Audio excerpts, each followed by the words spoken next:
Welcome to the studio. My name is Nikki Czek and Alexa Anderson, and we are beyond thrilled to have MP Tracy Gray in studio with us here as we focus on women in leadership. Thank you for joining us. It's a real privilege to be here. Thanks, Tracy.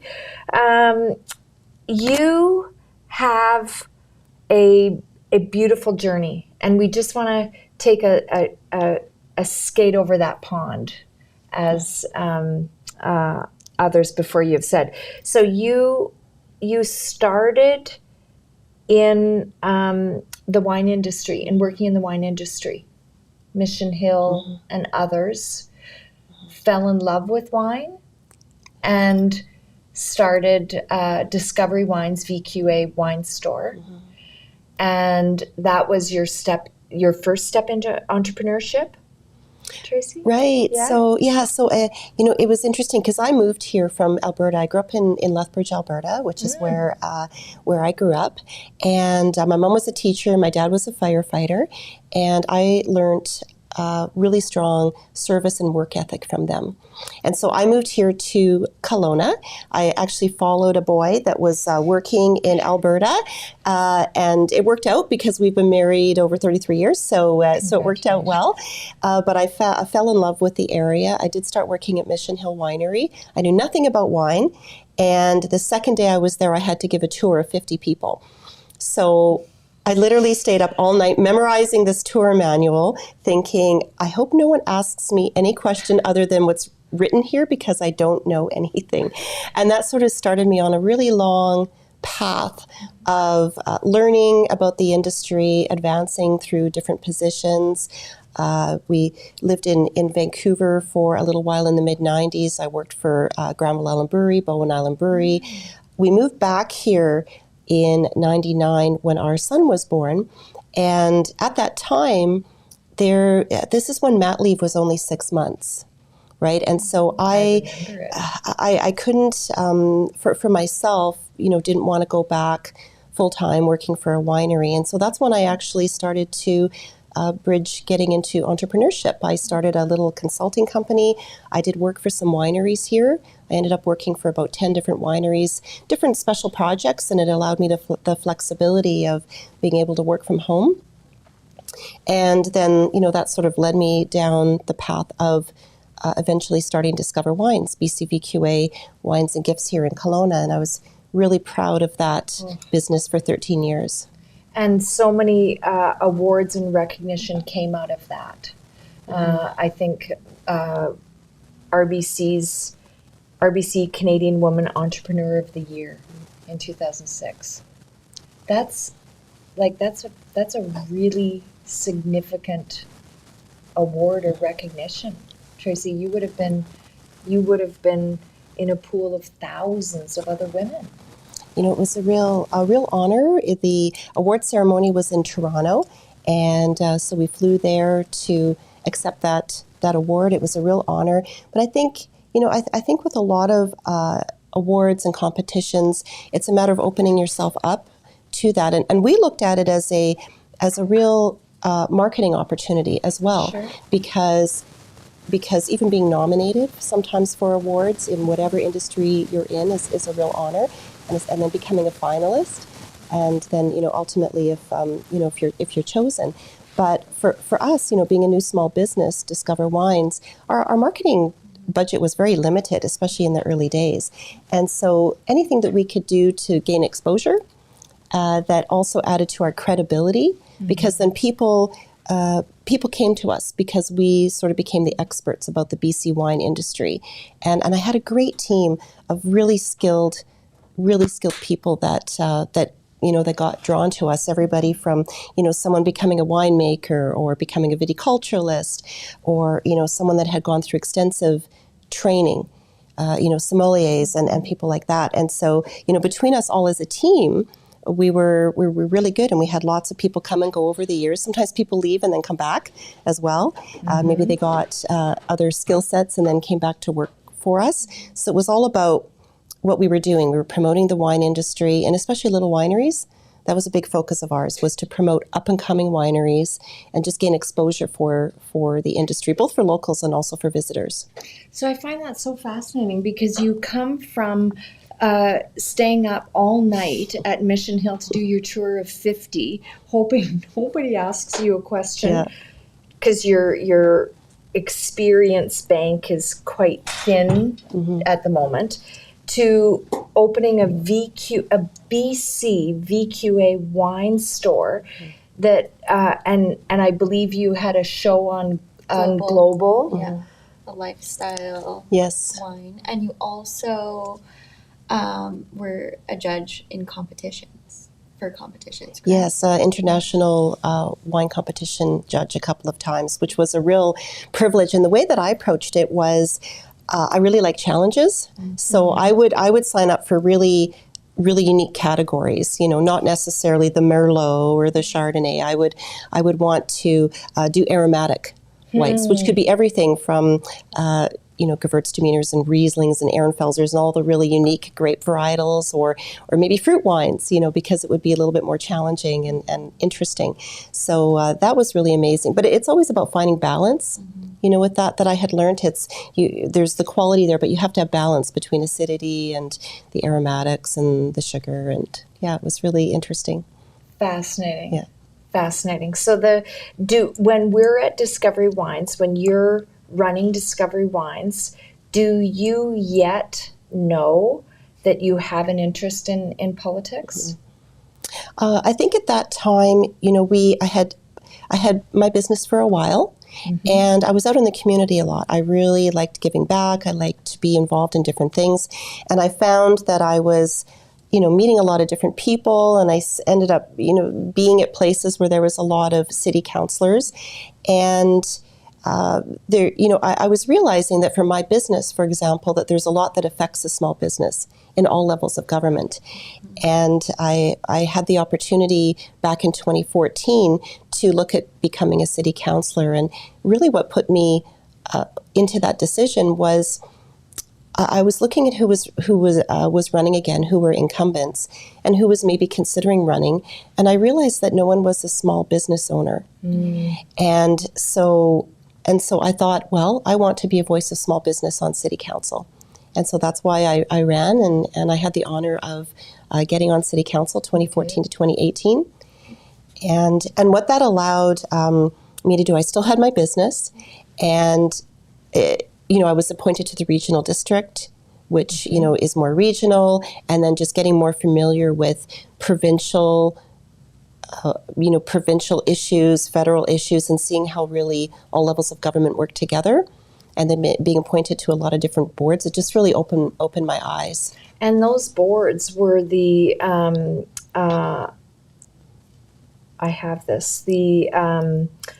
chair of the Okanagan Basin Water Board, Board of Prospera Credit Union. You sat on a Clubhouse Child Care Society, and so many more.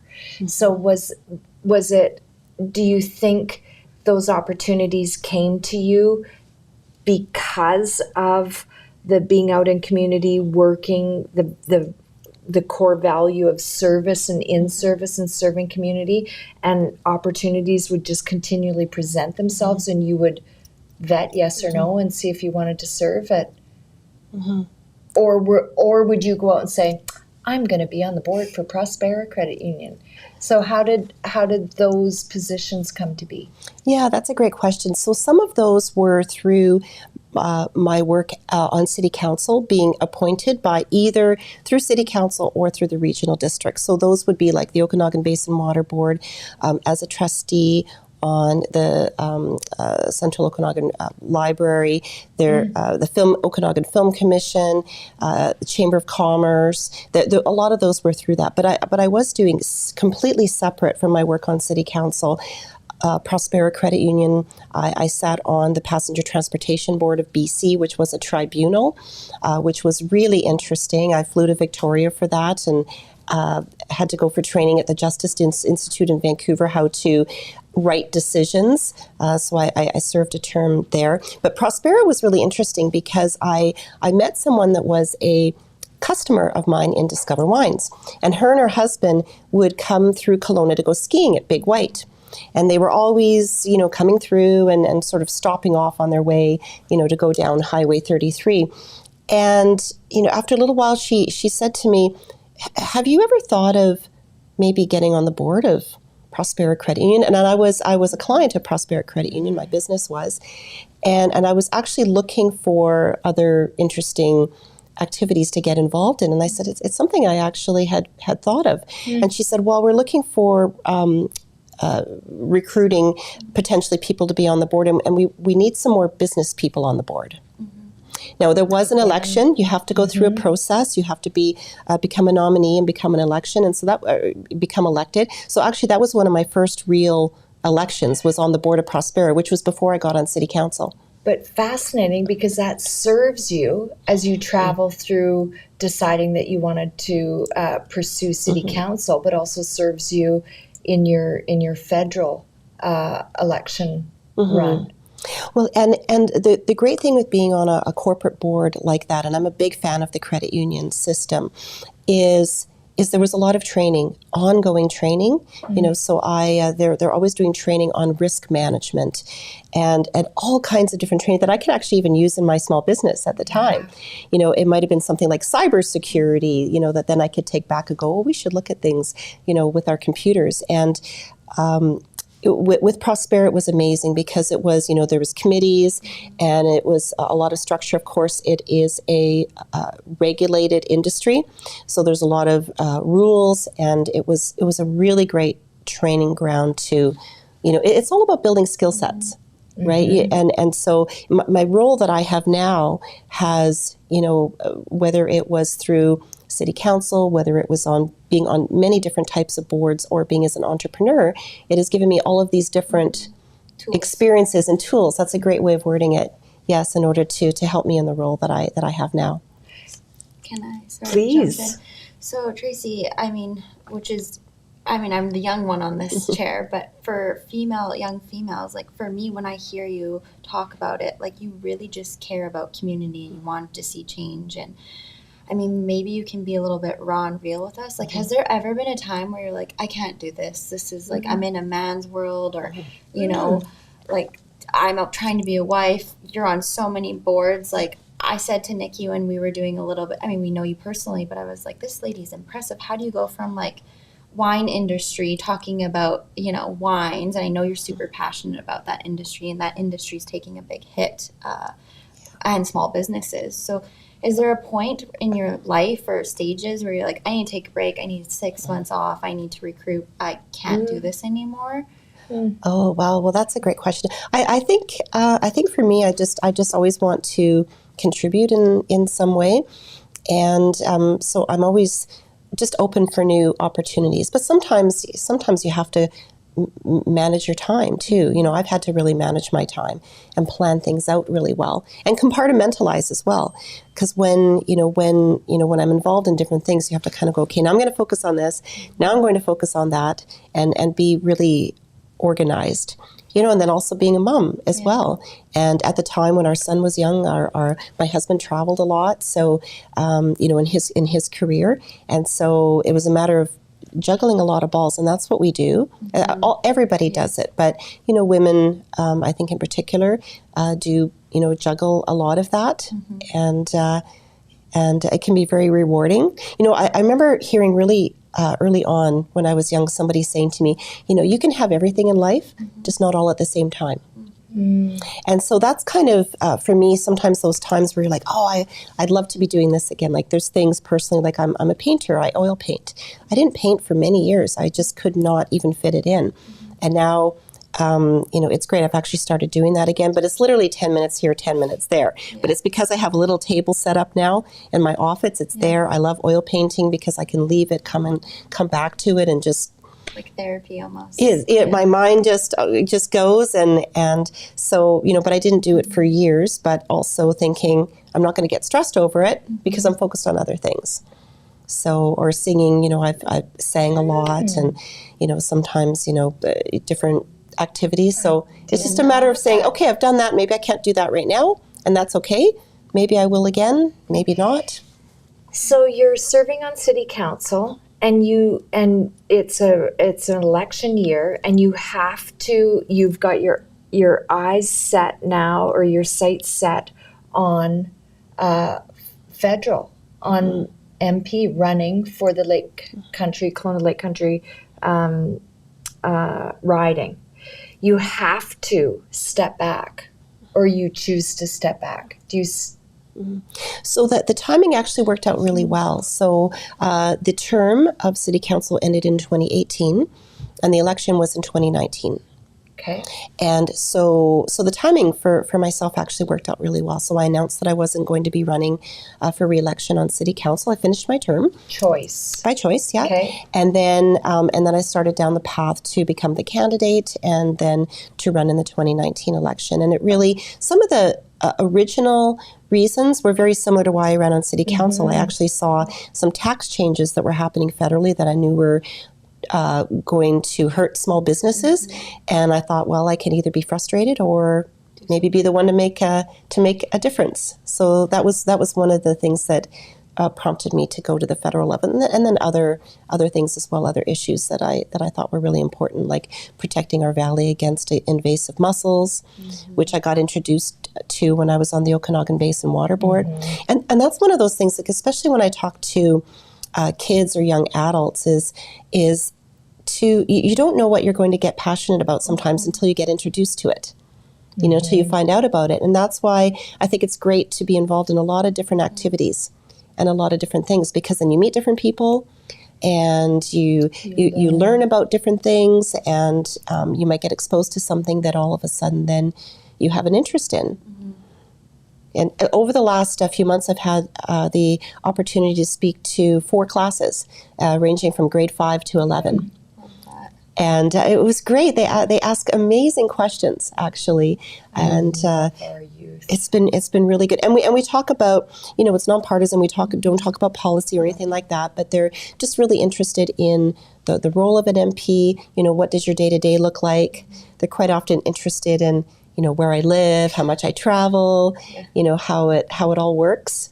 And so it's really great to have people just interested in the process, because then they'll be keen and maybe sort of, follow things as they get older. So Tracy, speaking to the riding, you're elected, so you win the ability for the party, and then you have to campaign to take the seat against Stephen Fuhr, correct?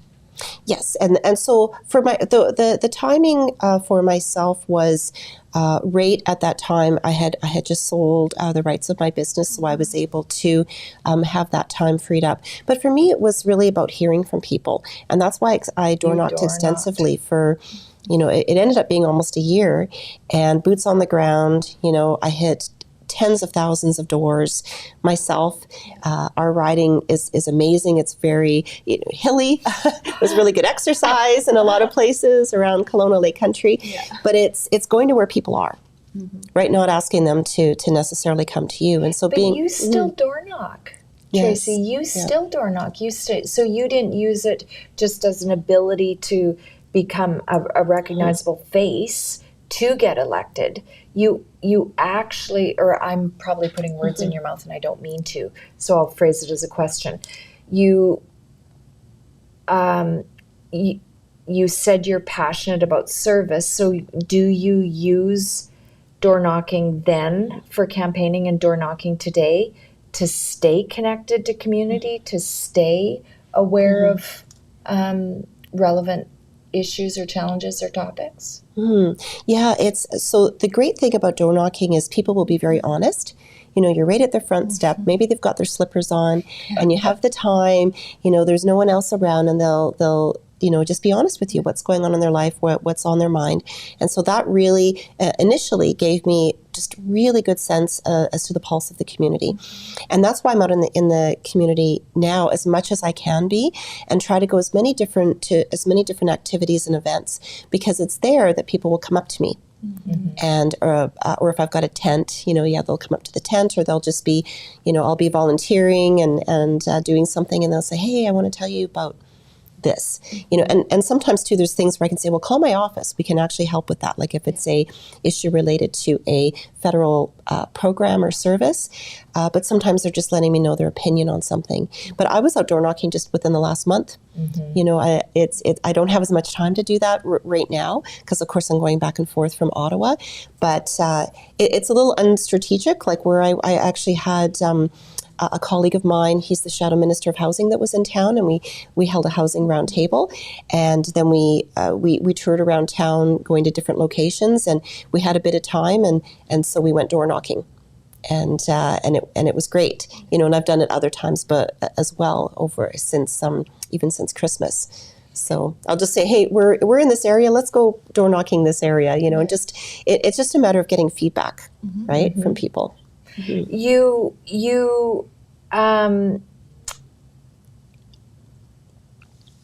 have made history in that riding. You are the first woman to hold the Kelowna Lake Country riding. That's impressive. So you step foot into Parliament as you're beginning this new journey. What's going through your mind? What are you thinking? What are you smelling? What are you seeing? What are you feeling? What was it like? Well, so a couple of things there. So before the 2019 election, we never talked about the fact that I could potentially be the first woman elected, because I wanted it to be about my background, my history, and how I was going to serve the community. And so once the first time that we mentioned it was actually on election night in 2019, and so it was all about qualified. Well, and inequality of opportunity, meaning that you're there because you deserve to be there, right?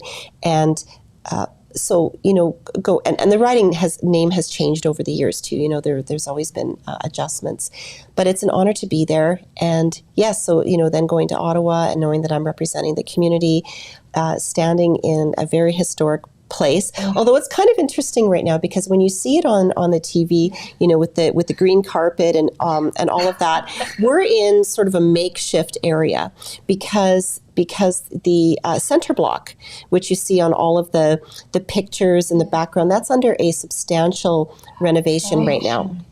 And so we're in what's called West Block. And so what they did was, it's smaller, and it's sort of like a square with in the middle of it is a courtyard. Okay. So technically outside. And then they put sort of a false roof over it, and that's where we are. So when you look at the walls, you're actually looking at outside walls. It's really interesting, but it looks like they've made it look very similar. Like you can't tell. You can barely tell unless you sort of look up at the galley. I'm so looking up now. And so so it's kind of interesting to know that you're there, but the history is there regardless of where you are. Right, regardless of which building you are, and they brought they brought chairs over, and so it's quite a big. I think it's about a decade that it will take. So. Oh my gosh. Yes. So Tracy, maybe, and I'm probably jumping ahead. There's 338-ish MPs. When I do tune in to watch debate. You're right behind Pierre Poilievre. How do you have that seat? How have you worked your way through, or is it just random that you're there? You have been assigned some important positions. I'm interested in how you got them. So I've had the honor of being appointed to 4 different shadow ministry roles, which shadow minister is it previously was called a critic. So now we call it shadow minister. I like that number. and so I was first interprovincial trade, which probably fit a lot into my wine background actually, and then international trade, and then small business. And right now I am future workforce, employment, and disability inclusion, all on the economic side. And I find there's a lot of crossover, actually. So I'm always meeting with different stakeholders, groups, and all issues that are important to the community here. But where we actually sit, that's chosen by the whip. And so the party whip chooses where, the seating plan. And so typically if you have a role like a shadow ministry role, you're more closer to the front. But there are designated seats, like where the Prime Minister sits and the official opposition leader sits. Like there's a few of those seats that are designated, but then it's up to the whip to choose. And so sort of as you advance, when I first got elected, I was in the third row. Yeah. There's 6 rows. I was in the third row, which was an honor. And then now I'm in the first row, which is a real honor. They call it the front bench. And it's a real privilege to be there. That comes with a lot of hard work. Yes. Yeah. You bet it does. Mm-hmm. You tabled a bill. Can you tell us, so again, someone that's in politics that chooses this as a career, does everyone get to table a bill? Is it a homework assignment? How did you get to table a bill, and what was the bill and why? Yeah. So in the House of Commons, members, or MPs, can have what's called a private member's bill. Mm-hmm. And how it works, it's really interesting actually. After every election, literally everyone's names, all 338, get put into a box and they get pulled out at random. So it's a lottery. So there have been MPs that have been there a long time and unfortunately never been able to table a private member's bill. So I was really privileged after my second election that my number was actually quite high up. But then they also take out government. Like if you're a minister, there's a number that they take out, and so it sort of compresses the list. But I always knew that I wanted to do something mental health and addiction related, but I didn't know quite what. And so over the course of a couple of years, sort of preparing for this, I did a lot of research with my team and I, because there's a lot that might be provincially. Provincial jurisdiction. So we were looking to see if there was anything with federal jurisdiction. And one of my colleagues, who was a former police officer, was actually working on this private member's bill, but he was really far down in the line. So he was kind enough, Rob Morrison, he's in the Kootenays, to pass it my way. We did a lot more research on it, did lots of stakeholder engagement across the country. And so my private member's bill was called End the Revolving Door Act. And it was to get mental health assessment and addiction treatment and recovery in federal penitentiaries. Mm. And so we had a lot of support from people who work in justice, from people who work in mental health and addiction. And it went through all of the processes. Unfortunately, it wasn't voted in favor in Parliament, but it's something that I'll continue to advocate for. I have another question for you, Tracy. How divisive politics is? So depending on the topic, there will be people that support what you say and there will be people that won't support what you say. How do you have that shield that tries not to take some of the comments personally? And an extension of that is there a natural motherly, nurturing, protectivism that comes out in you, in Mama Bear, like protecting family? How do you do it? Well, I it's been a really tough time for people in the last few years. When I got elected shortly after the pandemic hit, and when you think of everything that we've been through, and how families have been divided, and how people have lost their businesses and they've lost their careers, and now, of course, we're in a time where we've had high inflation, we've got high interest rates, people are literally losing their homes. Food bank usage is the highest ever, so people are really. Have been through a tough time, and so we have to continually. I know with our team, especially at our community office here, people will call and they'll be, really, really upset about things that are going on, maybe in their lives, and we try and help them the best that we can. Sometimes it's related to a government program or service that we might be able to look into, and it's a matter of listening and. Doing what we can, realizing that there are a lot of different opinions about different things. I was in our community office all day yesterday, back-to-back appointments, and every person that came in, half an hour, back-to-back appointments, had a different topic that they wanted to talk about. So that was important to them. And really different views. You can have one person having an opinion and the next person has the exact opposite opinion. But it's a matter of listening and taking it all in. And, my job is, not everyone will agree with my direction or what I do, but you won't have that with anyone, right? Otherwise, when someone gets elected, they'd have 100% of the vote of their community. But I mean, I look at it as trying to, listen as best I can, and then, when I go to Ottawa, represent the community. But there's a lot of things that people bring forth too that we can take direct action on, that maybe somebody brings something forth and like, oh, that's a policy related, or maybe we can fit that into a future, like a future policy, or maybe it's a regulation that we can look at doing some advocacy on to change.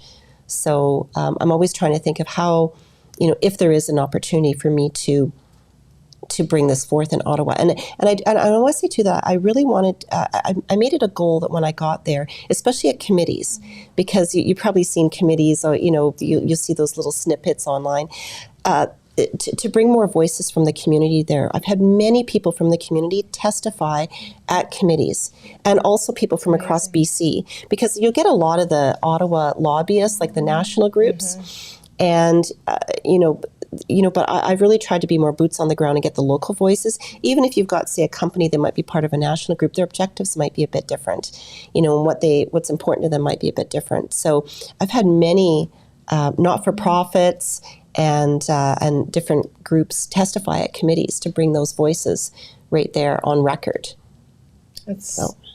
And that ticks off what you wanted to achieve, making sure that we have voice there, and thank you very much for that, Tracy. I think the last question that I have is, I do believe that there are a lot of people in community, especially certainly within this region, that stand on the sidelines and they want to have impact and they want to make a difference. And maybe it is political and maybe it isn't. What advice would you have? I think, whatever you're interested in, just, get involved, which might be volunteering. Volunteering is really important. And I tell newcomers this as well. One of the best ways to meet people, or people that maybe move here as well, is to volunteer, in something that you're interested in, because you're going to meet like-minded people that might be interested in something that you're interested in. And that might involve getting involved in an organization, in a board, at more of a organizational capacity. But, just get out there and be involved in the community. There's so much volunteer opportunities for people, and there is such a need. And our community, I often call it the spirit of Kelowna Lake Country, because our community really does do a lot for each other. We really do embrace each other and help in many ways. So I think, just get involved. Put your hand up. Sometimes it could be something that takes a lot of time, but maybe it's only, a couple hours in an afternoon where you're going and picking up garbage in a community, as part of the spring community cleanup. So whatever ability you're able to, just help. There's so much need. Tracy, thank you so much for coming into studio and sharing a little bit of your journey with us. We really appreciate it. It was really my honor to be here. Thank you so much. Thank you.